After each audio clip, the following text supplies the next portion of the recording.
Hello to our wonderful Patreon subscribers. The next two episodes of The Breakdown we had to record over video conferencing software because Josh's current work schedule is horrible, Don's current work schedule is horrible, and I can't go and visit both of them at the same time. And so we were recording these online. Now, Don's mic sounds wonderful because he has a high quality laptop. Josh's mic sounds alright, and mine sounds like I'm underwater. So bear with us, just 2 episodes, and then you'll get back to that wonderful crisp quality that you're used to. But we hope you still enjoy. Hello and welcome to episode 3 of The Breakdown, where we're breaking down our third episode talking about clinicians' pain education. And we started off talking about Don's whistling and Peppa Pig. Have you made any progress on your whistling? No. Well, kind of, yes. Let's see.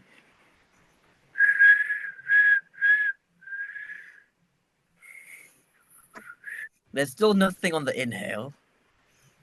I'd like to apologise to the users after having to listen to that. That's pretty good. Also, I've just come out of a week of tonsillitis. Right, cut me some slack. Yeah. You just need to suck more, Don. That's how it works. Okay, you get more air in. Sucking more. Moving on. After that, we spoke about pain training in the military, and we said that we suspected that military pain training might be higher level than sort of other doctors or professionals, and we will be sharing a social media post very soon about that, so keep your eyes peeled. Now, as you'll know already, because you're listening to this on Patreon and this has not been released anywhere else yet, we have Patreon subscribers, plural. You're not alone. So it's not just us watching this back. There's 2 other people as well. And we're making $6 a month at the minute. So all of our financial woes are gone. And so with that, with $6 a month on the way in, this means that we are barreling towards Josh's flying lessons. So please, anyone, avoid all commercial airlines for the time being. This week as well, or in the last couple of weeks, very interesting, there was an interview with Professor Irene Tracy, who's already had a mention on our podcast, and she was interviewing Stephen Fry about his recent chronic pain experience, and obviously very tragic that he had a fall which caused him to need pain management. But it does say in the BBC article that he needed constant physiotherapy, which seems rather impractical for going about your day-to-day life. Is that where the physiotherapist just sort of moves your legs for you? Yeah. It's where they tape themselves to you from behind. So you just go completely limp and they can walk behind you. But no, it's really interesting. It was good. I think there's a lot of celebrities out there who over the years have kind of come out to speak about their pain. I know Lady Gaga has, Selena Gomez, to name the 2 I can remember. I've never heard about Lady Gaga's chronic pain. What's her chronic pain? I believe she's got fibromyalgia, and then Selena Gomez had lupus. Yes, I know about lupus. Selena's lupus. Yeah. So there you go. More celebrities talking about it. Good. I felt like it got some good spotlighting. Mo Farah was on there as well, speaking about he deals with his pain. The neck pain from carrying all those medals. Yeah, that's exactly what it is. He's never taken them off since 2012. He often doesn't wear anything else. just medals. I wonder if he sort of does the Goggins approach, which is just run through the pain. Yeah, just raw dog it. He seems like the type. Just raw dog in that long distance running. But moving on to the actual topic of the episode, kind of breaking that down a little bit more. We spoke about sort of the low quality or the low quantity of pain education in healthcare in the UK for students. I was wondering, Josh, can you flesh out maybe a little bit more about the kind of amount of pain teaching that you got when you were doing your undergrad? Well, postgrad, when you were doing your medical degree. Correct. Yeah, which is technically still an undergrad, but anyway. It's you get the odd snippet in in a few lectures. You might get one big lecture on here's how to deal with pain, and you get to see the pain ladder. I think we talked about that in the episode quite a lot, actually. But Yeah, I mean, formal teaching wise, it's pretty much non-existent. I mean, most of the realistically speaking, most of the pain teaching that I had came from placements. Yeah. How do we deal with this? How do we deal with this patient who says they're in pain, which quite often isn't chronic pain? It's quite often just acute pain. So it's give them analgesia. Yeah, that works every time, doesn't it? Did you find like you got quite a lot out of the placements? Then you found the practical stuff taught you a lot more. Yes and no. I mean, yes, in the way that, okay, here's how we approach pain. Okay, we do a stepwise approach to make sure that we get to the point where we're managing the pain and we don't need to go further with those medications, which can have side effects, which can have dependence problems. In fact, in the case of like opioids. Mm. Did you have any pain education in your like psychology and education masters done? That is a very good question. I don't think so. No, nothing about pain management or symptoms as such. No,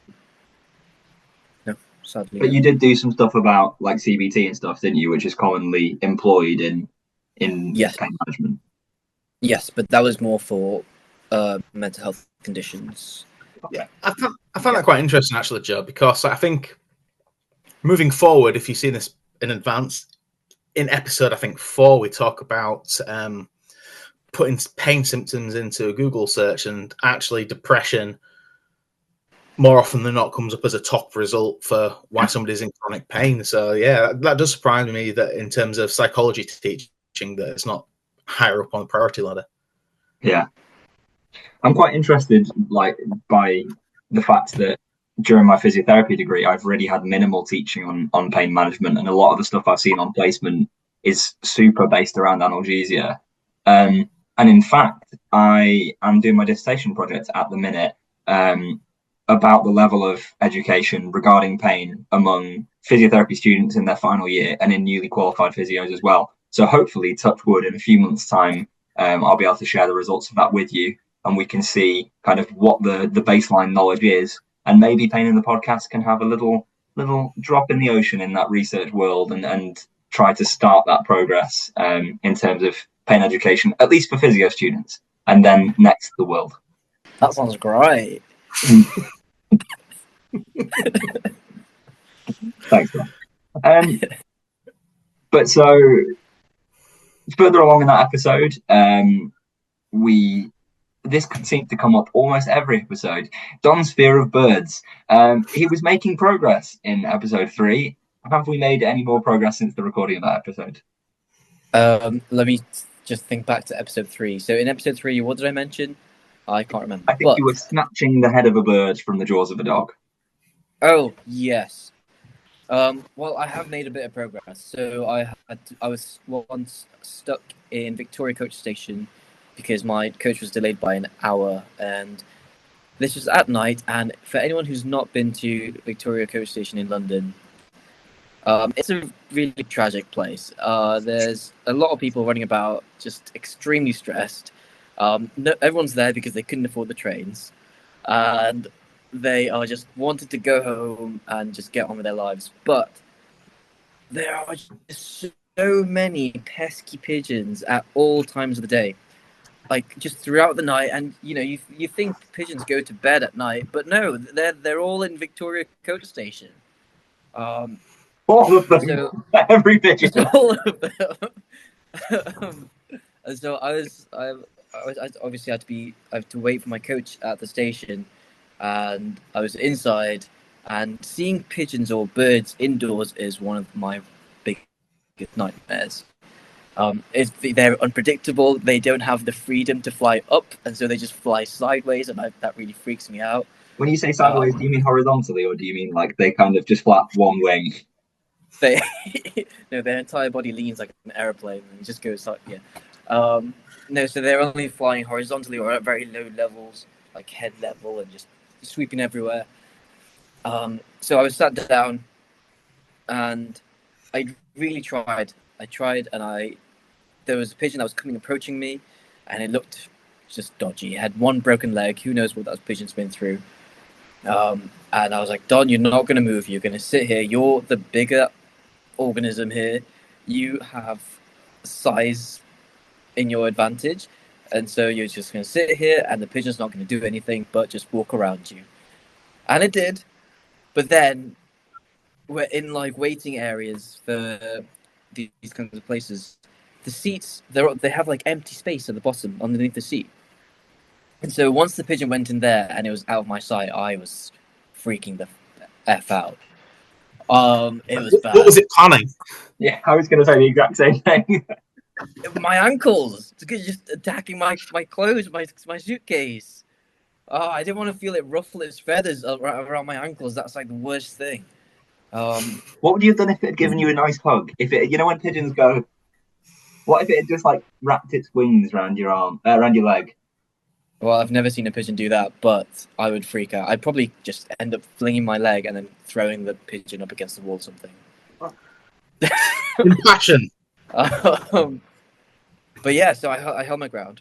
And then another bit of progress today was I was walking through a high street, a local high street here in London, and then there was a big crowd of pigeons. And I think it was because someone had previously just finished feeding them. You know, those weirdos who just come in the middle of the day and just feed pigeons for fun. I think they just finished their shift, and so the pigeons were kind of scattering about everywhere. But I was with my colleague, not just one of my colleagues, but a few of us, and I couldn't embarrass myself in front of all these new colleagues. So I was like, Don, you're going to walk through it, and you're going to be fine. You're going to be brave. The pigeons aren't going to come near you. Just if you've got a bag, you can waft the bag around if it gets bad, if they get too close. But no, I made it. I survived. I left all my colleagues behind. I left them in the dust. I was walking so fast. I wanted to get out of there as soon as I could. But I made it. I walked through this big patch of pigeons. I'm so proud of you. That is such progress. Thank you. Wow. Josh is really good to keep it together. Fab. Well, should we get on to something far more serious and depressing? I think so. Please. Okay. I set Josh off on his laughing fit. Oh, if anyone's ever heard a Josh Craw laughing fit, it's spectacular. We'll put that on our Patreon. You can see that Patreon subs. I've got a copy of it somewhere. In episode 3, we spoke very briefly about CT scans, and Josh mentioned that CT scans can increase cancer risk if children are CT scanned. So do you want to hit them with the stat, Josh? Yeah, so we did find this stat. We were struggling. Sorry, go on, Don. Sorry, I thought you meant hit the kids with the stats. No, let's not do that. Yeah, so we were struggling to find the stat during the episode, wasn't we? Because I think we had a good look beforehand and during. But yeah, so it's for blood cancers. So the increased risk of having one CT, what it does is it increases the risk of blood cancers by 16%. Wow. So that's like 1/6 more likely. Now, I mean, people listening to this, you may be good with statistics, but that doesn't mean that you've got a 16% chance of getting cancer. The risk of having a childhood cancer is still incredibly low, but it just means that low percentage is increased by a factor of like 0.16.